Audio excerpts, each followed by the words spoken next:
ದೇಶಾದ್ಯಂತ ಭಾರೀ ಸಂಚಲನ ಮೂಡಿಸಿರೋ ನೀಟ್ ಪ್ರಶ್ನೆ ಪತ್ರಿಕೆ ಸೋರಿಕೆ ಹಗರಣಕ್ಕೆ ಸಂಬಂಧಪಟ್ಟ ಹಾಗೆ ಪ್ರಧಾನಿ ನರೇಂದ್ರ ಮೋದಿ ಕೊನೆಗೂ ಮೌನ ಮುರಿದಿದ್ದಾರೆ. ದೆಹಲಿಯಲ್ಲಿ ವಿದ್ಯಾರ್ಥಿಗಳ ಪ್ರತಿಭಟನೆ ತೀವ್ರಗೊಳ್ತಾ ಇರುವ ಹಾಗೆ ಸಂಸತ್ತಿನಲ್ಲಿ ವಿರೋಧ ಪಕ್ಷಗಳ ಗದ್ದಲದ ಮಧ್ಯೆ ಪ್ರಧಾನಿ ನರೇಂದ್ರ ಮೋದಿ ಅವರು ಇಂದು ಬೆಳಗ್ಗೆ ದೇಶದ ಯುವ ಜನತೆಗೆ ಒಂದು ದೊಡ್ಡ ಭರವಸೆಯ ಸಂದೇಶವನ್ನ ರವಾನಿಸಿದ್ದಾರೆ. ತಮ್ಮ ಅಧಿಕೃತ ಎಕ್ಸ್ ಖಾತೆಯಲ್ಲಿ ಇದರ ಬಗ್ಗೆ ಸುದೀರ್ಘ ಪೋಸ್ಟ್ ಮಾಡಿರುವಂತಹ ನರೇಂದ್ರ ಮೋದಿ ಅವರು, ನಮ್ಮ ಯುವಕರ ಕಲ್ಯಾಣ ಮತ್ತು ಭವಿಷ್ಯಕ್ಕಿಂತ ನಮಗೆ ಬೇರೆ ಯಾವುದೂ ಮುಖ್ಯ ಅಲ್ಲ.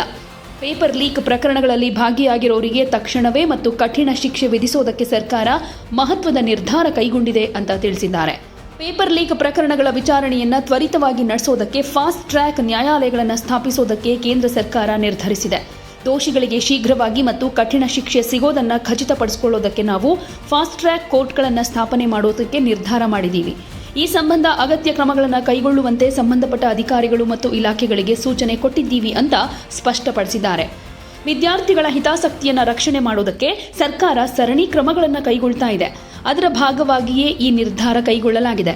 ಯುವಕರ ಭವಿಷ್ಯದ ಜೊತೆ ಆಟವಾಡುವ ಹಾಗೆ ಹಾನಿ ಮಾಡೋ ಪ್ರಯತ್ನ ನಡೆಸೋ ಯಾರನ್ನೂ ಸುಮ್ಮನೆ ಬಿಡೋದಿಲ್ಲ ಅಂತ ಮೋದಿ ಎಚ್ಚರಿಕೆ ಕೊಟ್ಟಿದ್ದಾರೆ. ನೀಟ್ ಮತ್ತು ಎನ್ಇಟಿ ಪರೀಕ್ಷೆಗಳ ಅಕ್ರಮದ ವಿಚಾರವಾಗಿ ಕಳೆದ ಕೆಲವು ದಿನಗಳಿಂದ ದೇಶಾದ್ಯಂತ ವಿದ್ಯಾರ್ಥಿಗಳು ಆಕ್ರೋಶ ಹೊರಹಾಕ್ತಿದ್ದಾರೆ.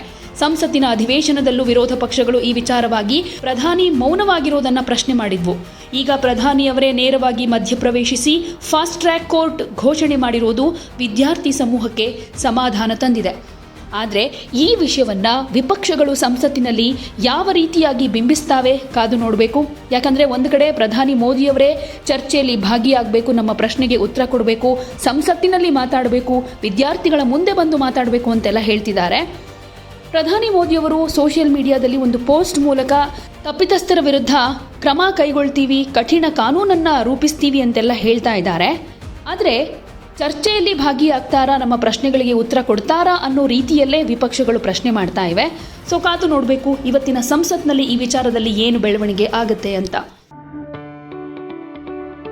ಯಾವುದೇ ಸುದ್ದಿಯ ಅಪ್ಡೇಟ್ ಅನ್ನ ಮಿಸ್ ಮಾಡ್ಕೊಳ್ಬಾರ್ದು ಅಂದ್ರೆ ಈಗ್ಲೇ ಒನ್ ಇಂಡಿಯಾವನ್ನ ಸಬ್ಸ್ಕ್ರೈಬ್ ಮಾಡಿ. ನಿಮಗೆ ಬೇಕಾದ ಭಾಷೆಯಲ್ಲಿ ಎಲ್ಲಾ ಸುದ್ದಿ ತಿಳಿಬೇಕು ಅಂದ್ರೆ ಒನ್ ಇಂಡಿಯಾ ಆಪ್ ಅನ್ನ ಡೌನ್ಲೋಡ್ ಮಾಡ್ಕೊಳ್ಳಿ.